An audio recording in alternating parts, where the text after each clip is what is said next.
नमस्कार, खास खबर देख रहे हैं आप। मैं हूं आपके साथ प्रशांत कटारे और बुलेटिन की शुरुआत अहम खबर के साथ। खबर भोपाल से 97 कोरोना के नए मरीज मिले हैं। राजधानी भोपाल में पीएचक्यू से एक महिला कर्मचारी कोरोना संक्रमित पाई गई है। इसके अलावा सीआरपीएफ बंगरसिया से एक जवान की रिपोर्ट कोरोना पॉजिटिव आई है। 18वीं बटालियन से भी एक जवान संक्रमित पाया गया है। इसके अलावा हमीदिया से भी एक व्यक्ति की रिपोर्ट कोरोना पॉजिटिव आई है। इसके अलावा रेरा कॉलोनी, अयोध्या नगर, पुराने भोपाल में भी कोरोना संक्रमण के मामले सामने आए हैं। और आज एक बार फिर बड़ी संख्या में कोरोना संक्रमण के मामले राजधानी भोपाल से सामने आए हैं। 97 कोरोना पॉजिटिव मरीज आज राजधानी भोपाल में निकले हैं, जिनमें पीएचक्यू से एक महिला कर्मचारी भी कोरोना संक्रमित।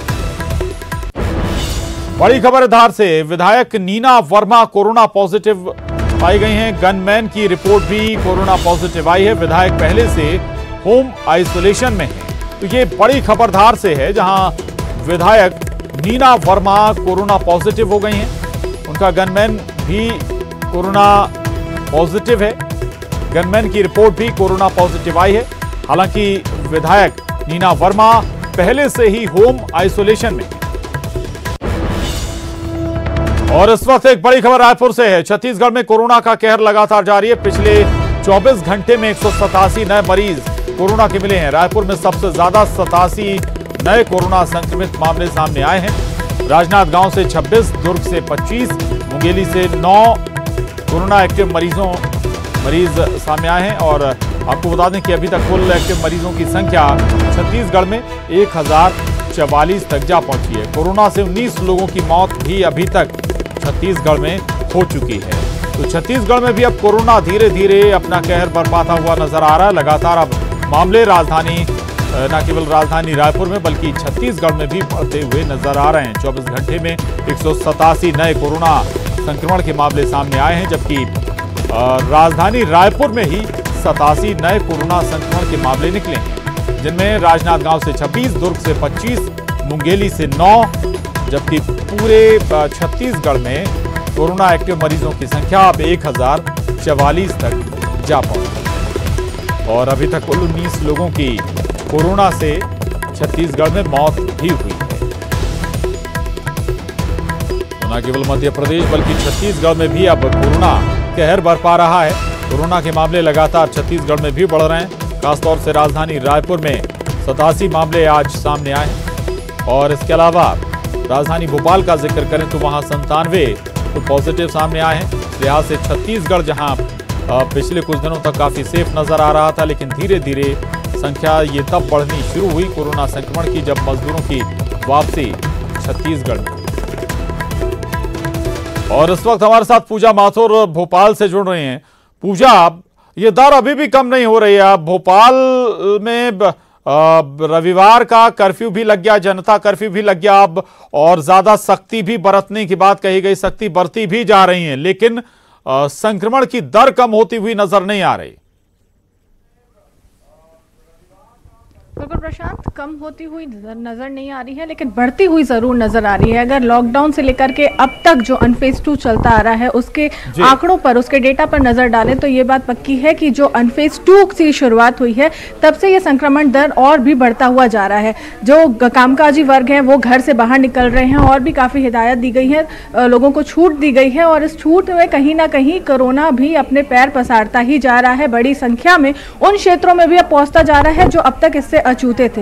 यही वजह है कि हॉटस्पॉट जोन में तो कोरोना संक्रमित मरीजों के मिलने का सिलसिला लगातार जारी था ही, लेकिन इसके बावजूद जो अन्य शहर के क्षेत्र हैं वहां से भी अब ये संक्रमण के मामले सामने आते जा रहे हैं। पुराने इलाके के साथ साथ अब नए शहर के जो इलाके हैं वहां भी संक्रमण अपने पैर पसारता ही जा रहा है। और खासकर ये जो व्यापारिक गतिविधियां हैं और लोगों की आवाजाही है, इसके कारण ये एक बड़ा फैक्टर माना जा रहा है कि कोरोना के संक्रमण के मामले लगातार शहर में बढ़ते जा रहे हैं और लोगों की जो अब घर से से लोग बाहर निकल रहे हैं, अपने कामकाज पर जा रहे हैं। ये एक बड़ा फैक्टर है कि लोगों का मिलना जुलना ज़्यादा हो रहा है और इसकी वजह से क्लस्टर स्प्रेड होता हुआ दिखाई दे रहा है संक्रमण का, और वायरस का बहुत तेज़ी से लोगों में इन्फेक्ट करता हुआ दिखाई दे रहा है। यही वजह है कि बड़ी संख्या में अब कोरोना का ग्राफ स्पीड पकड़ता हुआ दिखाई दे रहा है। बीच में स्थिति ज़रूर नियंत्रित हुई थी, ये बात कही जा रही थी। संक्रमण के मामले भी कहीं ना कहीं रुकते हुए दिखाई दे रहे थे, थमते हुए दिखाई दे रहे थे, लेकिन अब जो रफ्तार है, या जिला प्रशासन क्या कदम उठाएगा, क्या एहतियात बरते जाएंगे या कौन सी नई सख्तियां हमें नजर आएंगी? देखिए, काफ़ी कुछ स्ट्रैटेजी बनाई गई है जिसके तहत ये संक्रमण की रोकथाम की जाए। सबसे पहले गाइडलाइन जारी की गई है जिसके तहत अभी तक जो किसी भी समारोह में 50 लोगों की अनुमति थी जाने की, शामिल होने की, अब दोनों पक्षों के, जैसे शादी समारोह की बात करें तो दोनों पक्षों के मिला करके 20 लोगों को अनुमति दी गई है, 10 एक पक्ष के, 10 दूसरे पक्ष के। साथ ही साथ गणेश चतुर्थी का उत्सव आने वाला है। प्रशासन ने ये साफ तौर पर कह दिया है कि कहीं भी मेला या फिर सामाजिक तौर पर जो सभा आयोजित की जाती थी, पंडाल लगाए जाते थे, वो भी नहीं लगाए जाएंगे, लेकिन त्योहार लोग अपने घर में जरूर मनाएं, इस बात का भी खास ख्याल रखे जाए। और साथ ही साथ लॉकडाउन की प्रक्रिया उन्हीं क्षेत्रों में लगाई गई है जहां पर से संक्रमण के ज्यादा मामले निकल करके सामने आ रहे हैं, यानी जो हॉटस्पॉट जोन चिन्हित किए जा रहे हैं। बीते 7 दिनों में अगर स्वास्थ्य विभाग की मॉनिटरिंग में यह सामने आता है कि उन्हीं इलाकों से संक्रमण का जो रेट है वो बढ़ता हुआ दिखाई दे रहा है, संक्रमितों की संख्या बढ़ती हुई जा रही है। तो स्पेसिफिक उस आइडेंटिफाई करके उस एरिया को, उस एरिया में सीलिंग की जा रही है और लगातार उन्हें लॉकडाउन किया जा रहा है। उस एरिया में सिर्फ इमरजेंसी सर्विसेज को ही सुचारू रूप से चलाया जा रहा है। बाकी बिल्कुल, यानी कि जो जहां से मामले सामने निकल रहे हैं, जहां पर संख्या ज्यादा बढ़ रही है, वहां पर लॉकडाउन लगाया जा रहा है ताकि किसी भी सूरत में पूरे शहर को कम से कम ऐसा ना करना पड़े। उस लिहाज से ये बहुत महत्वपूर्ण है। अवधेश मिश्रा भी हमारे साथ रायपुर से जुड़ गए हैं। उससे पहले मुरैना का रुख करेंगे हम। दुष्यंत हमारे साथ बने हुए। दुष्यंत, मुरैना में इस वक्त क्या स्थिति है और क्या कदम प्रशासन के जरिए, स्वास्थ्य विभाग के जरिए अभी तक उठाए जा रहे हैं?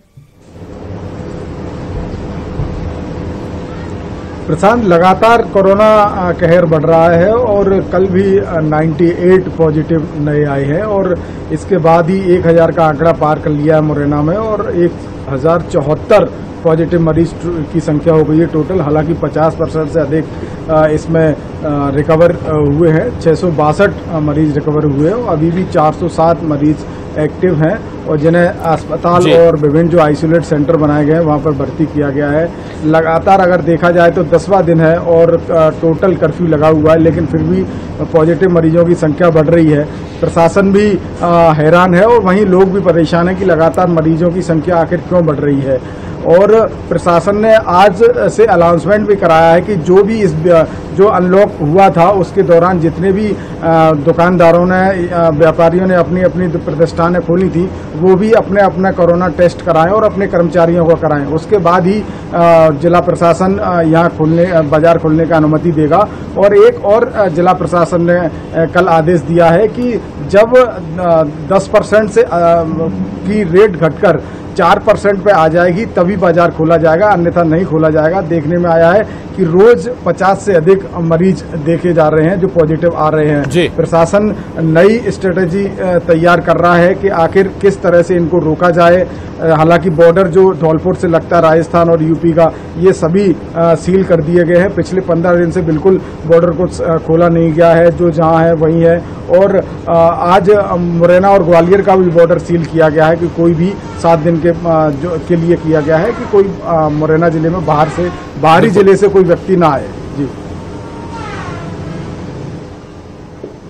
बिल्कुल बिल्कुल, यही कोशिश है ताकि मामले बढ़े ना, लेकिन इसके बावजूद भी लगातार संक्रमितों की संख्या मुरैना में बढ़ती हुई नजर आ रही है। रहिएगा दुष्यंत, और साथ अवधेश भी बने हुए रायपुर से। अवधेश, और लगातार हम जिक्र भी कर रहे हैं, आखिर मामले लगातार बढ़ रहे हैं। राजधानी रायपुर में ही 87 मामले अगर बढ़ जाते हैं तो फिर ये परेशानी भी बढ़ती हुई नजर आ रही है। बिल्कुल परेशानियां बढ़ रही हैं क्योंकि रायपुर में कल ही 87 नहीं बल्कि उससे एक दिन पहले भी 99 मामले सामने आए थे, जो बताने के लिए काफ़ी है कि राजधानी रायपुर सबसे ज़्यादा प्रभावित हो रहा है बीते 15 दिनों के भीतर। अगर कुल आंकड़ों की बात कर ली जाए तो कुल आंकड़ों का 19.83% केवल एक जिले राजधानी रायपुर उससे प्रभावित है। और अगर एक्टिव मरीजों की बात कर ली जाए तो ये आंकड़ा 1000 को पार कर चुका है प्रशांत, जो बताने के लिए काफ़ी है कि चिंता जो है, हालात जो है वो चिंताजनक बन सकते हैं। हालांकि स्वास्थ्य मंत्री टीएस सिंहदेव ने कल कुछ आंकड़ों को पेश करते हुए कहा है कि देश भर के अन्य राज्यों से अगर तुलना की जाए तो छत्तीसगढ़ की स्थिति बेहतर है, चाहे मृत्यु दर की बात कर ली जाए या फिर जांच के औसत में नए पॉजिटिव केसों की बात कर ली जाए। उन तमाम आंकड़ों के लिहाज से छत्तीसगढ़ बेहतर स्थान पे है। लेकिन छत्तीसगढ़ जैसे छोटे राज्य में अगर 4000 से ज्यादा मरीज सामने आएंगे और रोज अगर 100 के पार के नए मरीजों की संख्या होगी तो बताने के लिए काफी है कि स्थिति और भी बिगड़ सकती है। क्योंकि जुलाई का जो मौसम है, जुलाई का जो महीना है, पहले ही बताया गया था कि सर्वाधिक केस वाला जो महीना होगा वो जुलाई का होगा। ऐसे में क्या इंतजाम किए गए थे, ये तमाम इंतजाम नाकाफी साबित हो रहे धरातल पे, क्योंकि रोज 100 से अधिक मामले सामने आ रहे हैं। हालांकि स्वास्थ्य मंत्री ने कल ये भी बात कही कि जांच के औसत को और अधिक बढ़ाने की आवश्यकता है। आज जो हम 5000 के करीब पहुंचे हुए उसे बढ़ा के 12000 प्रतिदिन के हिसाब से जांच करना होगा, तब जाके और भी स्थितियां बेहतर हो पाएगी और भी वास्तविक जो आंकड़े हैं वो निकल के सामने आ पाएंगे। मतलब ये साफ है कि आंकड़ों को लेकर अब भी थोड़ी सी जो कंफ्यूजन कहा जा सकता है वो इस लिहाज से है कि जांच का दर जैसे जैसे बढ़ेगा वैसे वैसे धरातल की वास्तविक स्थिति सामने आती जाएगी। प्रसाद, बिल्कुल बिल्कुल, और हो सकता है कि संक्रमित लोगों की संख्या भी ज्यादा निकलकर सामने आए। आशुतोष पुरोहित खरगोन से हमारे साथ जुड़ गए हैं। आशुतोष, खरगोन में इस वक्त क्या हालात हैं, एहतियातन क्या कदम उठाए जा रहे हैं निपटने के लिए कोरोना संक्रमण से?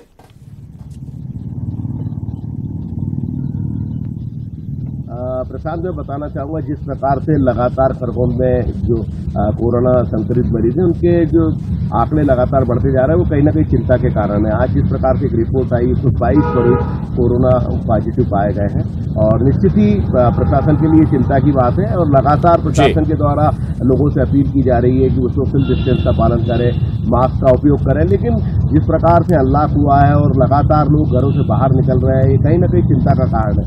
शनिवार और रविवार को जरूर यहाँ पर पूरी शक्ति दिखाई जाती है, लेकिन जिस प्रकार से लगातार रोज इजाफा हो रहा है, पिछले एक हफ्ते में अगर अपन देखने जाए तो 100 से अधिक मरीज।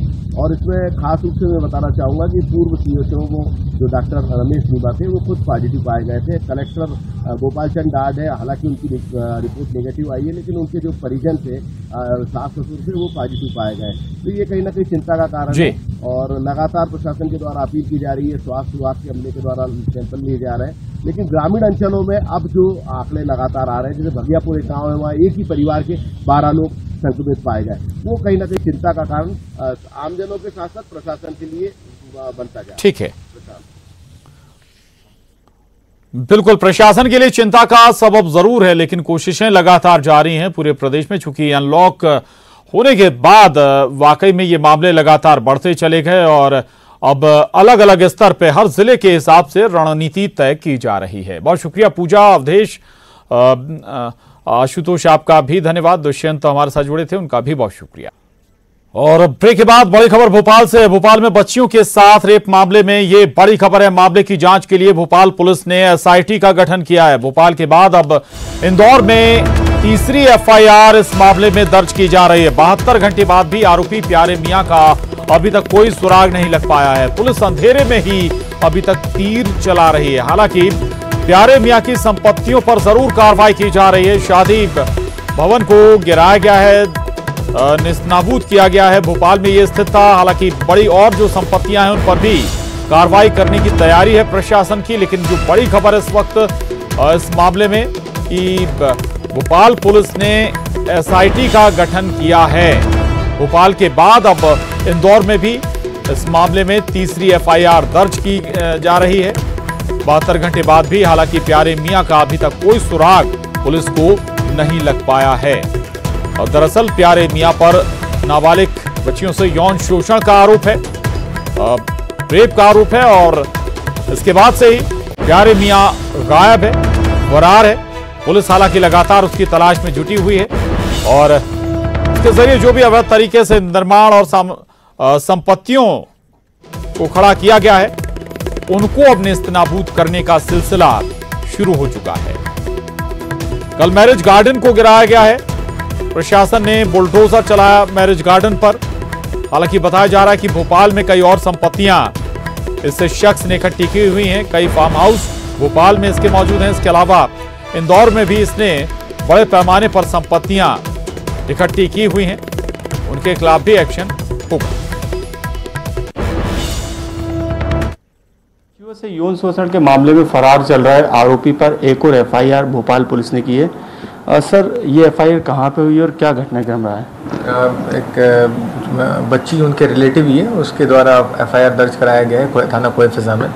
और उसका जो है इनके रिलेशन, जो आरोपी है उसके रिलेशन में ही है वो बच्ची।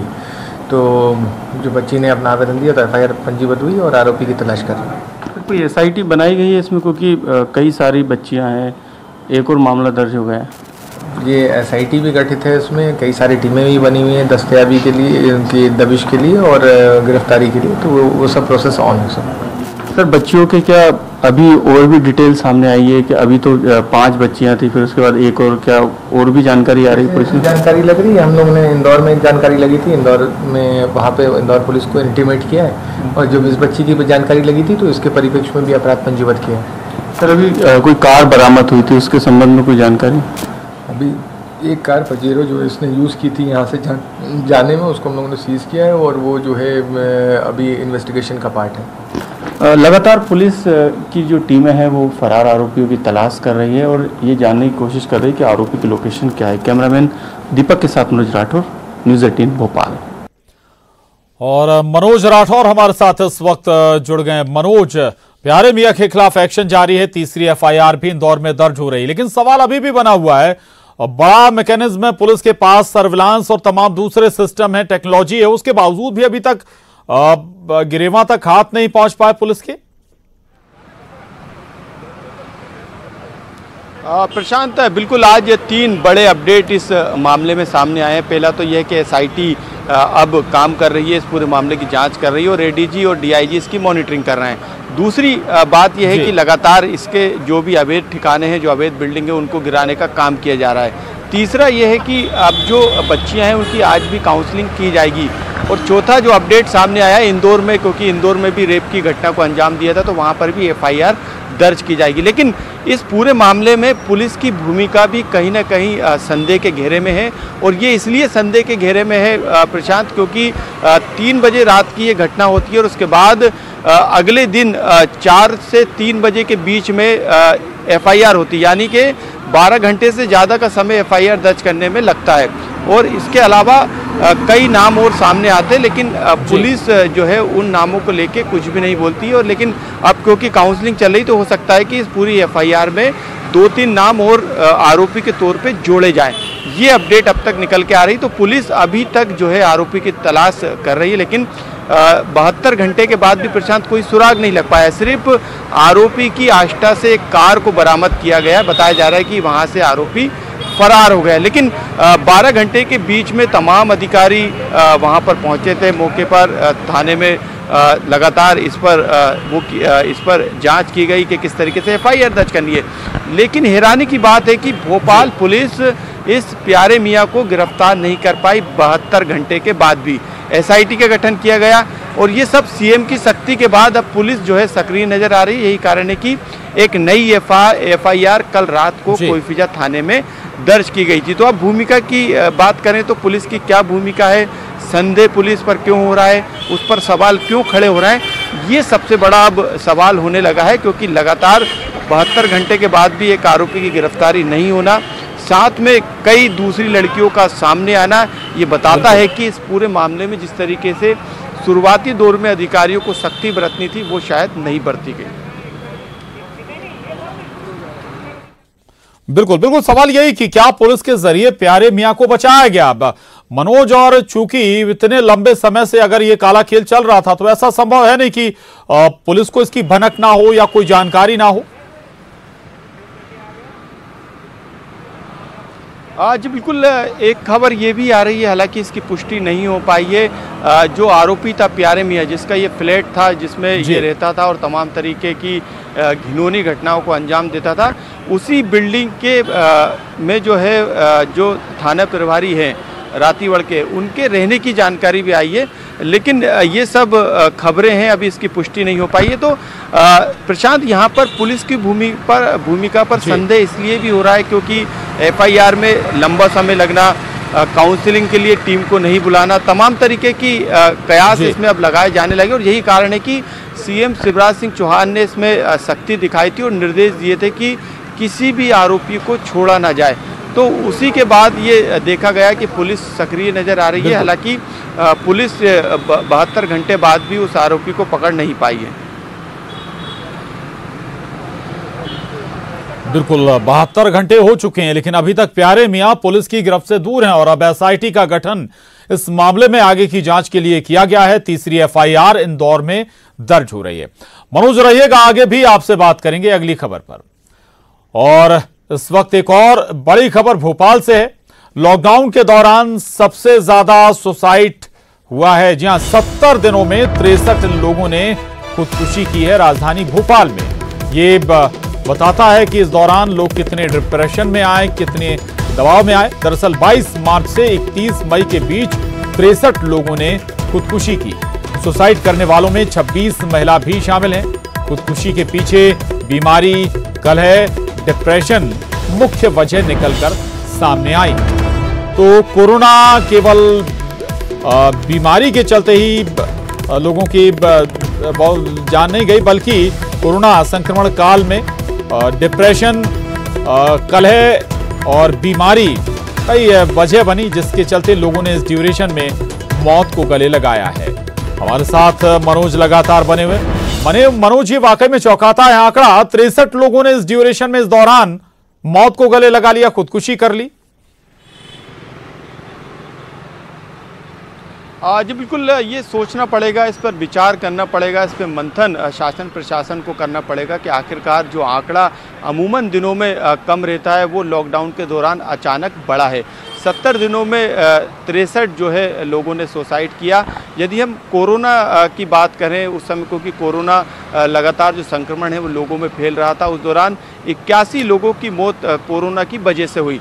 लेकिन यदि हम इसका तुलनात्मक अध्ययन करें तो जो आंकड़ा सुसाइड का निकल कर आया है प्रशांत, वो चौंकाने वाला है।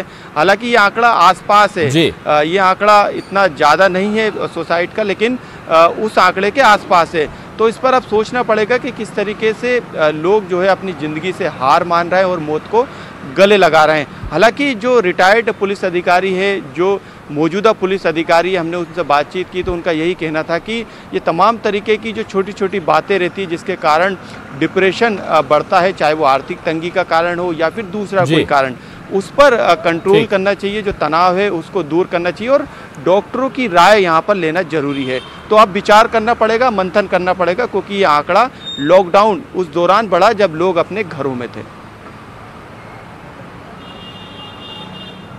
बिल्कुल, शुक्रिया आपका मनोज इस पूरी जानकारी के लिए, धन्यवाद। तो लॉकडाउन के दौरान 70 दिनों में 63 लोगों ने खुदकुशी की है। वजह हालांकि इसके पीछे कई हैं। बहरहाल बुलेटिन में बस इतना ही। खबरों का सिलसिला न्यूज़ 18 मध्य प्रदेश छत्तीसगढ़ पर लगातार जारी है।